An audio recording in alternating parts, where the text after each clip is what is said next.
नमस्कार, आपका स्वागत है आपके अपने चैनल द फार्माकोर्स 2.0 पे। तो हम पढ़ रहे थे फार्माकोथेरेप्टिक्स इस सब्जेक्ट में जो हमारा टॉपिक है वुमेन्स हेल्थ, उसमें दिए हुए डिसीज कंडीशंस के बारे में। उनमें से पॉलीसिस्टिक ओवरी सिंड्रोम इस कंडीशन के बारे में हमने लास्ट वीडियो लेक्चर में पढ़ा। अगर आपने वो नहीं देखा होगा तो आप हमारे चैनल पर जाकर देख सकते हैं।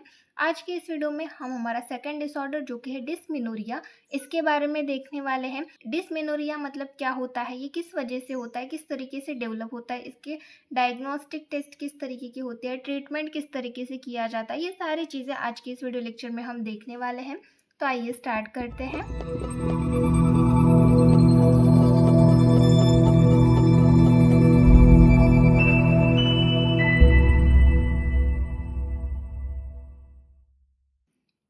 Dysmenorrhea. It is also known as menstrual cramps or painful periods.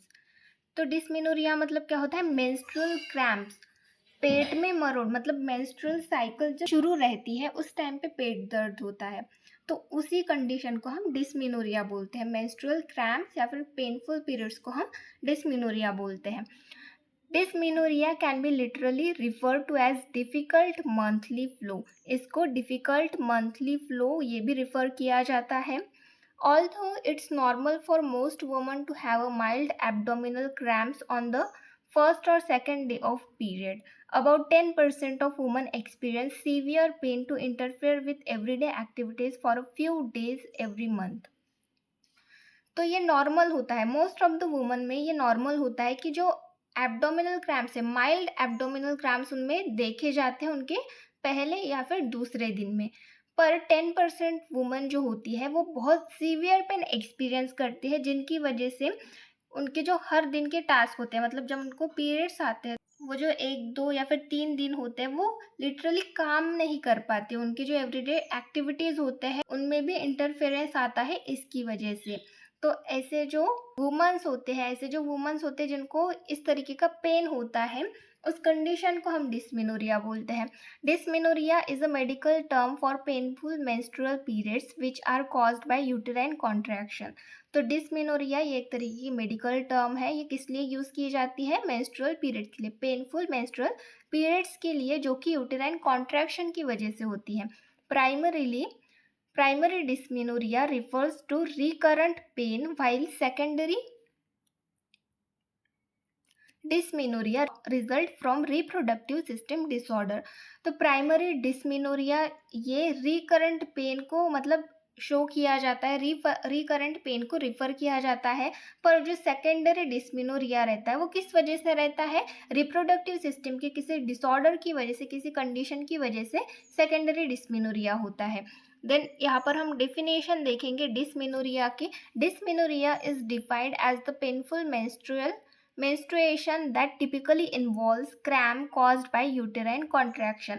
तो डिस्मेनोरिया ये पेनफुल menstruations होते हैं जहाँ पर बहुत ज़्यादा क्रैम्प्स होते हैं, किस वजह से? यूटेराइन कॉन्ट्रैक्शंस की वजह से। ये डेफिनेशन हो गई डिस्मेनोरिया की। देन टाइप्स देखेंगे डिस्मेनोरिया के। Dysmenorrhoea is divided into 2 categories. अभी हमने देखा प्राइमरी और सेकेंडरी। प्राइमरी मतलब पेनफुल मेंस्ट्रुएशन, और सेकेंडरी मतलब किसी कंडीशन की वजह से होते हैं, किसी डिसीज कंडीशन की वजह से, उसको हम सेकेंडरी डिस्मेनोरिया बोलते हैं। तो प्राइमरी डिस्मेनोरिया के बारे में देखेंगे। It is a menstrual pain that not a symptom of an underlying gynecological disorder but is related to normal process of menstruation। तो ये एक तरीके का menstrual pain होता है, ये सिम्टम नहीं होता किसी गायनोकोलॉजिकल डिसऑर्डर का, बट ये नॉर्मल प्रोसेस जो होती है menstruation का उसी का एक हिस्सा होता है। उसी में ये यूटेराइन कॉन्ट्रैक्शन की वजह से पेन होता है। The highest level of pain is in the first 2 days of menses. तो जो हाईएस्ट लेवल ऑफ पेन होता है वो 2 दिन तक ही रहता है। स्टार्टिंग के जो 2 दिन होते हैं उन्हीं 2 दिनों में पेन होता है। Primary dysmenorrhoea is most common type of dysmenorrhoea affecting more than 50% of women and quite severe in about 10%। तो प्राइमरी डिस्मेनोरिया बहुत कॉमन है, जो कि 50% वुमन में देखा जाता है, और 10% वुमन में ये बहुत ज़्यादा सीवियर होता है। अब सेकेंडरी डिस्मेनोरिया के बारे में जानेंगे। It is a menstrual pain that is generally related to some kind of gynaecological disorder. ये मेंस्ट्रुअल पेन किस वजह से होता है? अगर कोई गायनोकोलॉजिकल डिसऑर्डर है, कोई भी डिसीज कंडीशन किसी वुमन के बॉडी में प्रेजेंट है और उसको बहुत ज़्यादा पेन हो रहा है, तो उस कंडीशन को हम सेकेंडरी डिस्मेनोरिया बोलते हैं। Most of this disorders can be easily treated with medications और सर्जरी। तो ऐसे जो डिसऑर्डर्स होते हैं, इस तरह मोस्ट ऑफ द जो डिसऑर्डर्स होते हैं वो मेडिकेशन या फिर सर्जरी से ट्रीट किए जा सकते हैं। Secondary dysmenorrhoea is more likely to affect women during adulthood. तो ये अडल्टहुड के टाइम पे बहुत ज़्यादा अफेक्ट करता है वुमन को। तो इस तरीके से ये दोनों टाइप हो गए डिस्मेनोरिया के। अब हम इटियोलॉजी देखेंगे, इसके कॉजेज क्या होते हैं। Causes of primary dysmenorrhoea, primary dysmenorrhoea के कॉजेज देखेंगे। During the normal menstrual cycle uterus contract to help expel its lining. तो मेंस्ट्रुअल साइकिल के टाइम पे जो यूटरस है वो कॉन्ट्रैक्ट होता है। किस लिए कॉन्ट्रैक्ट होता है? जो भी लाइनिंग टूटती है, हमारी एंडोमेट्रियम लाइनिंग जो होती है उसको पुश करने के लिए, बाहर की तरफ पुश करने के लिए, एक्सपेल करने के लिए हमारा यूटरस कॉन्ट्रैक्ट होता है। इसी वजह से पेन होता है। Prostaglandin hormone like substance involve in pen and inflammation trigger the uterine muscles contraction. तो जो प्रोस्टाग्लैंडिन्स होते हैं वो पेन के लिए रिस्पॉन्सिबल होते हैं और इन्फ्लामेशन भी ट्रिगर करते हैं यूटेराइन मसल कॉन्ट्रैक्शन के टाइम पे।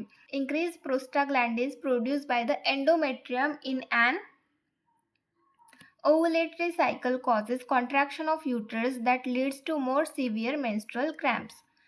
तो प्रोस्टाग्लैंडिन लेवल जो है वो इंक्रीज होने की वजह से, कौन इंक्रीज करता है? एंडोमेट्रियम। एंड ओवुलेटरी साइकिल्स के टाइम पे एंडोमेट्रियम जो है वो प्रोस्टाग्लैंडिन रिलीज करता है, जिसकी वजह से बहुत ज़्यादा यूटरस कॉन्ट्रैक्शन होता है। That leads to more severe menstrual cramps. इसकी वजह से बहुत ज़्यादा मेंस्ट्रुअल क्रैम्प्स होते हैं। देन नेक्स्ट है causes of secondary dysmenorrhoea. Secondary dysmenorrhoea किस वजह से होता है?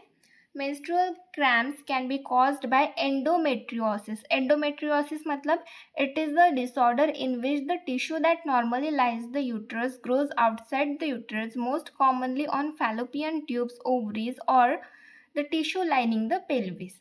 तो एंडोमेट्रियोसिस मतलब क्या होता है? ये एक तरीके की कंडीशन होती है। इस कंडीशन में क्या होता है? जो एंडोमेट्रियम लाइनिंग होती है, जो यूटरस के लाइंस में ग्रो होती है, जो हमारी एंडोमेट्रियम लाइन वो यूटरस के आउटसाइड में ग्रो होती है, जैसे कि फैलोपियन ट्यूब में, ओवरीज में, या फिर जो लाइनिंग पेल्विस की जो लाइनिंग होती है वहाँ पर ग्रो हो जाती थी। इस कंडीशन को हम एंडोमेट्रियोसिस बोलते हैं। देन नेक्स्ट है यूटेराइन फाइब्रॉइड्स। यूटेराइन फाइब्रॉइड्स मतलब क्या होता है? These are non-cancerous cells that grows in the wall of uterus and can cause pain. It can develop during a woman's childbearing years. तो ये नॉन कैंसरस सेल्स होते हैं जो कि यूटरस के वॉल पे ग्रो होते हैं और पेन कॉज करते हैं। ये वुमन्स के चाइल्ड बियरिंग ईयर्स में डेवलप होते हैं। तो इस कंडीशन को हम यूटेराइन फाइब्रॉइड्स बोलते हैं। इनकी वजह से भी पेन होता है। देन नेक्स्ट है एडेनोमायोसिस। एडेनोमायोसिस मतलब क्या होता है? It occurs when the tissue that normally lines the uterus, that is the endometrial tissue, begins to grow into the muscular wall of the uterus. तो ये कंडीशन कब होती है? जब यूट्रस की जो लाइंस होती है एंडोमेट्रियल टिश्यू, वो मस्कुलर वॉल जो होती है यूट्रस की वहाँ पर ग्रो होनी शुरू हो जाती है। उस कंडीशन को हम एडेनोमायोसिस बोलते हैं। इसकी वजह से भी पेन होता है। देन नेक्स्ट है pelvic inflammatory disease. This infection of the female reproductive organs usually cause by sexually transmitted bacteria.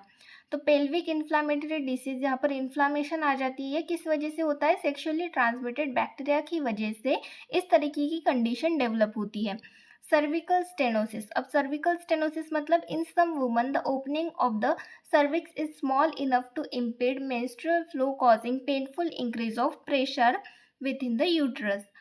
तो कुछ वुमेंस में क्या होता है, जो सर्विक्स होता है उसकी ओपनिंग छोटी होती है, जिसकी वजह से मेंस्ट्रुअल फ्लो को बाहर निकलने में प्रॉपरली वो बाहर नहीं निकल पाता, और साथ में यूटरस जो है वो प्रेशर देता है, वो कॉन्ट्रैक्शन कॉज करता है उस मेंस्ट्रुअल फ्लो को बाहर एक्सपेल आउट करने के लिए, जिसकी वजह से बहुत ज़्यादा पेन होता है। तो ये एक कॉज हो गया। तो इस तरीके से सेकेंडरी डिसऑर्डर्स हो गए, सेकेंडरी डिस्मेनोरिया के कॉजेज हो गए। अदर रिस्क फैक्टर्स यहाँ पर हमें दिए गए हैं। यंग एज की वजह से होता है, early puberty at the age of 11 और यंगर, 11 साल की एज में प्यूबर्टी हो गई तो उस कंडीशन में, heavy bleeding during periods, menorrhagia, irregular menstrual bleeding that is the metrorrhagia, family history of menstrual cramps, अगर फैमिली हिस्ट्री मतलब मेंस्ट्रुअल क्रैम्प्स फैमिली में भी होते हैं किसी को तो उस कंडीशन में, स्मोकिंग की वजह से हो सकता है। देन इंट्रायूटेराइन डिवाइसेस की वजह से या फिर कोजेनाइटल यूटेराइन एनॉमली, तो इस वजह से डिस्मिनोरिया जो है वो डेवलप हो सकता है। देन पैथोफिजियोलॉजी देखेंगे किस तरीके से डेवलप होता है। Decrease the progesterone level, progesterone level decrease हो जाती है जिसकी वजह से क्या होता है, इंक्रीज प्रोस्टाग्लैंडिन, प्रोस्टाग्लैंडिन जो कि पेन और इन्फ्लामेशन कॉज करता है ये इंक्रीज हो जाता है। इसकी वजह से क्या होता है, cause uterine hyper contractility, uterus की जो यूटरस है वो हाइपर कॉन्ट्रैक्ट हो जाता है जिसकी वजह से क्या होता है, blood flow decreases to uterus, blood flow जो होता है वो हमारे यूटरस में डिक्रीज हो जाता है, वो ज़्यादा कॉन्ट्रैक्ट होने की वजह से यूटरस में ब्लड फ्लो डिक्रीज हो जाता है जिसकी वजह से क्या होता है, increase nerve hyper sensitivity, nerve की जो हाइपर सेंसिटिविटी है वो इंक्रीज हो जाती है जिसकी वजह से क्या होता है, पेन होता है। इसका मतलब डिस्मिनोरिया डेवलप हो रहा है, तो इस तरीके से डिस्मिनोरिया डेवलप होता है। क्लिनिकल मैनिफेस्टेशन मतलब सिम्टम्स देखेंगे, थ्रॉम्बिंग और cramping pain in the lower abdomen that can be intense, तो क्रैम्पिंग पेन होता है, थ्रॉम्बिंग पेन होता है लोअर एब्डोमेन में जो बहुत ज़्यादा हो सकता है। Pain that starts 1 to 3 days before your period, peaks 24 hours after the onset of your period and subside into 2 to 3 days। तो कुछ वुमेन्स में पेन जो है वो 1 से 3 पीरियड्स के 1 से 3 दिन पहले ही स्टार्ट हो जाता है और पीरियड्स के दिन भी रहता है और साथ में उसके 2 से 3 दिन बाद भी रहता है। डल कंटिन्यूस एक्ट, और क्या सिम्टम्स दिखते हैं, पेन में radiate to the lower back and thighs, तो बैक में थाइज में पेन हो सकता है। सम वुमन में also have nausea, loose stool, headache, dizziness, इस तरीके के सिम्टम्स दिखते हैं। डायग्नोस्टिक टेस्ट किस तरीके से की जाती है, हिस्ट्री कलेक्शन किया जाता है। फिजिकल एग्जामिनेशन जिसमें physical finding of pelvic mass, abnormal vaginal discharge, pelvic tenderness etcetera, इस तरीके के फिजिकल एग्जामिनेशन किए जाते हैं। लेबोरेटरी टेस्ट में CBC, evidence of infection check करने के लिए सीबीसी की जाती है। Urine analysis, bladder infection check करने के लिए की जाती है। सर्विकल कल्चर किया जाता है to exclude STD, sexually transmitted disease को चेक करने के लिए सर्विकल कल्चर किया जाता है। ESR to detect an inflammatory process, इसके लिए ईएसआर किया जाता है। तो इस तरीके से लेबोरेटरी टेस्ट किए जाते हैं। एब्डोमिनल एंड ट्रांसवेजाइनल अल्ट्रासाउंड्स किए जाते हैं। लैपारोस्कोपिक एग्जामिनेशन किया जाता है for a direct look into the uterus. Hysteroscopy and D and C that is the dilation and curettage, इस तरीके के टेस्ट किए जाते हैं, इस तरीके के डायग्नोस्टिक टेस्ट परफॉर्म किए जाते हैं। देन ट्रीटमेंट की अगर हम बात करें तो सबसे पहले नॉन फार्माकोलॉजिकल देखेंगे। Heat application, heat is apply to the lower abdomen और बैक में रिड्यूस डिस्पिनोरिया, अगर हीट एप्लीकेशन कुछ गर्म चीज़ आप लगाते हो तो उस कंडीशन में पेन कम हो सकता है। टेक अ वार्म बाथ, आपको नहाना है, वार्म बाथ लेनी है। लाइफस्टाइल चेंजेस जैसे कि daily mild exercise like stretching, walking और बाइकिंग में improve blood flow to reduce pelvic pain, तो एक्सरसाइज करनी है जिसमें स्ट्रेचिंग हो गया, वॉकिंग, बाइक चलानी है तो उसकी वजह से ब्लड फ्लो इम्प्रूव होता है और पेल्विक पेन रिड्यूस होता है। योगा करना है, वेट लॉस, स्मोकिंग सेसेशन मतलब स्मोकिंग स्टॉप करनी है, अवॉइड अल्कोहल, रिलैक्सेशन टेक्निक जैसे कि sleep and rest for adequate time, avoid unnecessary workload, नींद पूरी करनी है, रेस्ट करना है प्रॉपरली और अननेसेसरी वर्कलोड जो है वो कम करना है। इस तरीके के नॉन फार्माकोलॉजिकल ट्रीटमेंट्स लेने हैं। फार्माकोलॉजिकल ट्रीटमेंट्स यहाँ पर देखेंगे तो सबसे पहले non steroidal anti inflammatory drugs NSAIDs लेने हैं। It is the treatment of choice as this reduce COX enzyme activity thus prostaglandin production, तो ये साइक्लोऑक्सीजनेस एंजाइम की एक्टिविटी कम कर देते हैं जिसकी वजह से प्रोस्टाग्लैंडिन प्रोडक्शन कम हो जाता है। इसके एग्जाम्पल्स हैं mefenamic acid and naproxen, ibuprofen, indomethacin, इस तरीके के एग्जांपल्स हो गए। देन ओरल कॉन्ट्रासेप्टिव पिल्स जैसे जिसमें लो डोज लेना है आपको, monophasic combined oral contraceptive preparation containing 30 to 35 microgram of ethinyl, estradiol and norethindrone, इस तरीके के मेडिकेशंस ओरल कॉन्ट्रासेप्टिव पिल्स जो है वो ले सकते हैं। एंटी एमेटिक्स वोमिटिंग और नौजिया को प्रिवेंट करने के लिए एंटी एमेटिक्स दिए जाते हैं। तो इस तरीके से ड्रग्स यूज़ किए जाते हैं डिस्मेनोरिया की कंडीशन में। तो इस तरीके से ये कंडीशन हो गई डिस्मेनोरिया।